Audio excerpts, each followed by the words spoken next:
So Kevin, how is the subscription business going? What do you guys use? Do you use Recharge? Yeah, I was gonna pick your brain a little bit too, because I kind of caught the end of your talk yesterday about the shops. I'm super interested about that. But yeah, about our subscription business, we use Recharge, so everything Shopify, Recharge, um, and Did you guys see that then news yesterday that they're going to have their own subscription Shopify is Yeah. really built in no. native? Thank Oh, fucking God. nice. Yeah, I that's can't wait to that's put really Recharge nice. out of business. I can't wait. I'm Yeah, going to we be don't like, know. you I, deserve it.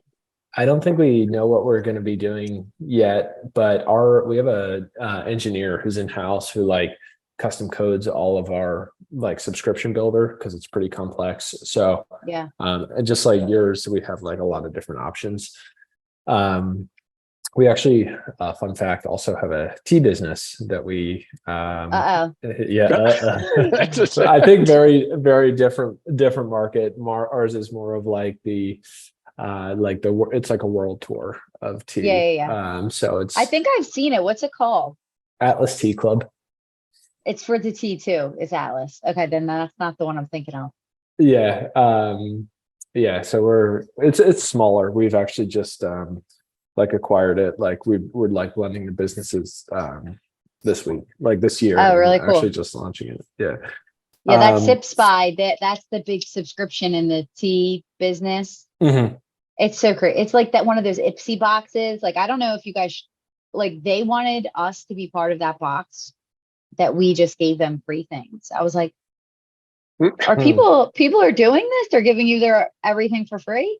Like, no, I'm That's not doing weird. that. I'm Yeah. sorry. Anyone who's in that box gave them all that product for free.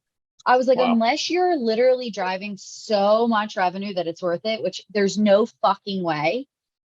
Like, there's no way. And then what do they do after they give the product for free? Do they just You give pray? yours. So like me as a snarky tea, I would give it to the Sip Spy company. And Yeah. then here's the other thing they started doing, copying your blends. So they were sending them to a local Ooh. blender, copying your shit and selling it directly on their website under their tea goblin, which like the word goblin, just like, yeah, that's what you are. You're a fucking goblin. That's crazy. That's hysterical. So do you do that? Do you buy it from people or do you get it for free? I assume you get it. You buy it. No, we source our teas from like yeah, so our coffee business is very similar to our tea business where we source coffee from or tea from like a different country each month. And we have like partners that work in like India or Cool. China, so we source all our teas. Very cool. Yeah. Cool business. Well, So you I'm use curious on Recharge now. Go ahead, Brian. no, I'm just curious on tea. Like, is tea a growing like preference of American hot beverage drinkers? Yeah, Is to be coffee getting honest, displaced? yeah, I No. can't. Oh. Yeah, I don't think No. so. Yeah, Jalen could probably talk to it more about it than I can, but like our Yeah. tea business is such a fraction compared to our coffee business. Interesting. Huh. Yeah, Okay. coffee's the big thing here. I actually launched Snarky Tea as a project when I was getting my MBA. I did this as like a fun project. And the premise was like all functional teas with curse words in them. So instead of like English breakfast, it was called Wake the Fuck Up. Instead of sleepy time, it was called Get Your Ass in Bed. Like we had fierce bitch, peace and love, motherfucker, whatever. So I did it as like a college thing. And then just people were like, you should do it. Just try it. And then I Mm. literally launched it in October of 2016. And this was back in I love this story because it so speaks to just what Facebook ads were at that time. But I just started running $50 a day through Facebook ads because a guy told me to. And I got contacted by Vogue 2 months into being in business. This was 2016. And they were like, we want to feature you. And from there, I got into the Oscars gifting lounge. And from there, you know who I met? Randy Jackson from American Idol. And he Wow. was like, you should apply for Shark Tank. And I was like, I don't think they'll put me on. He's like, I work in ABC, like they'll put you on. And I applied for Shark Tank and we got on with just like curse word teas. So That's hysterical. we were more of like a gifting type thing than anything else. But I remember during the project, like even being challenged by my professor, like nobody drinks tea. And I was like, well, I Mhm. drink tea.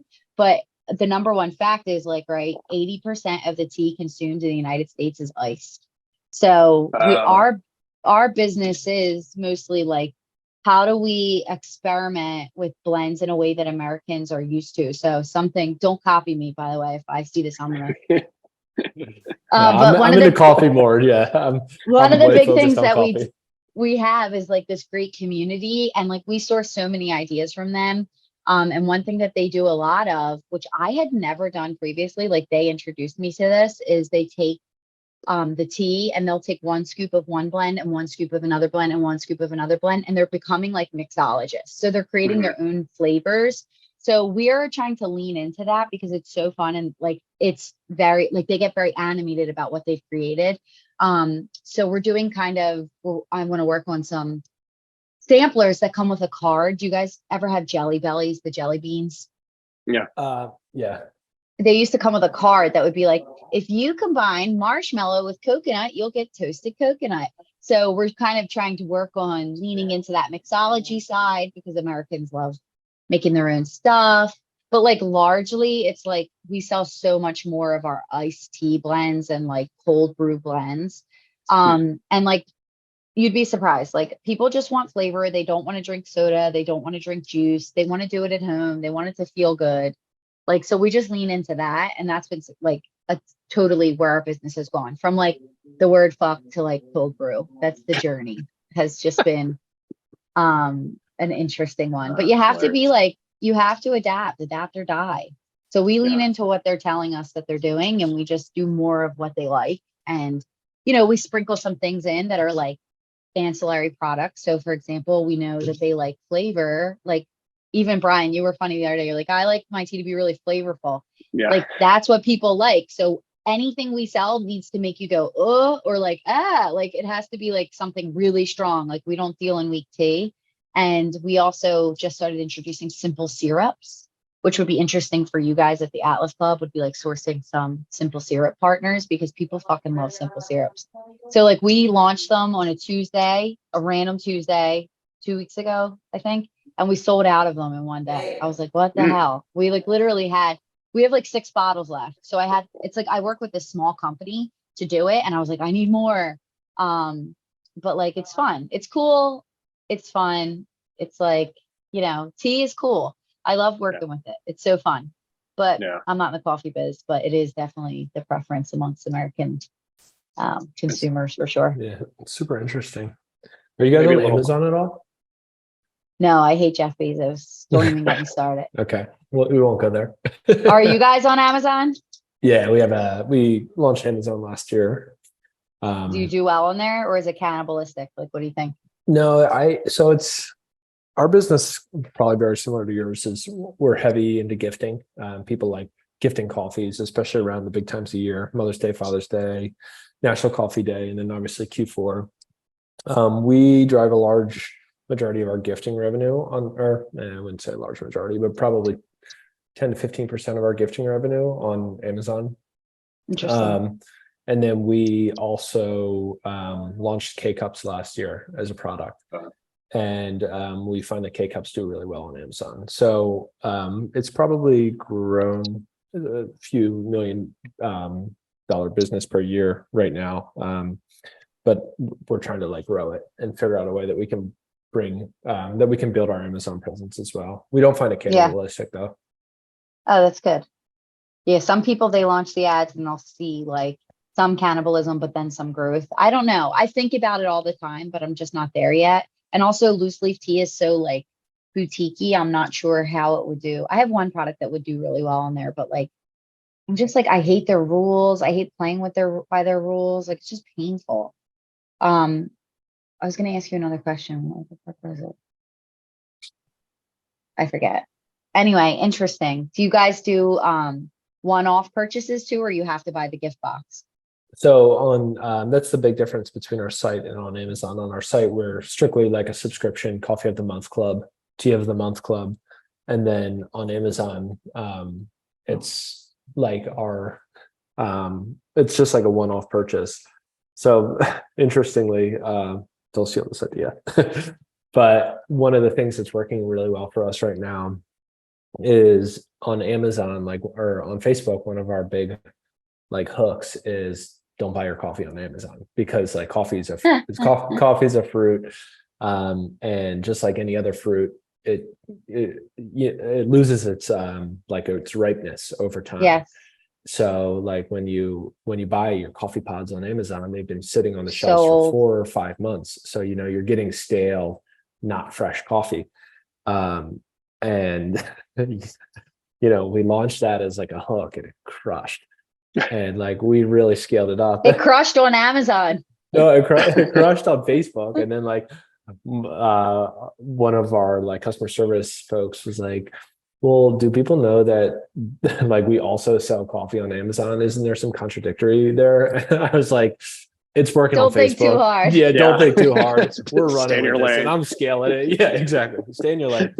And so yeah, we're running that. It's working. I've had very few like I'm always scouring like our top ads for comments. Like, you guys also sell coffee on Amazon as well. So That's hysterical. yeah, I think it's funny. This was the comment I was going to make. I think it's really funny the way that consumers speak and how they actually behave, because it's like this thing of like, when you're talking about K-Cups, like you would think Atlas Tea Club, like how worldly, how like bio-friendly, green, to source tea direct from these tea farms or coffee, and then they're sticking it in a plastic K-Cup, and that's the one that crushes. It's like, it's so like, they say one thing and they want something else entirely different. It just drives me crazy, that type of stuff.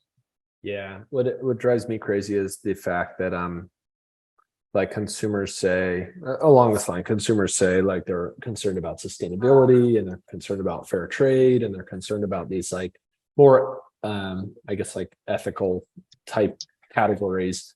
But like when we're testing that on Facebook, it's like the kind of clickbaity ads that like crush it for us. So fair trade. And then they buy K-Cups, and then they Yeah. buy 15 simple modern cups at Walmart to put it in. It's like, you're so sustainable. That's how Please it is. stop Yeah. it. I don't know. Yeah. I'm with you on that.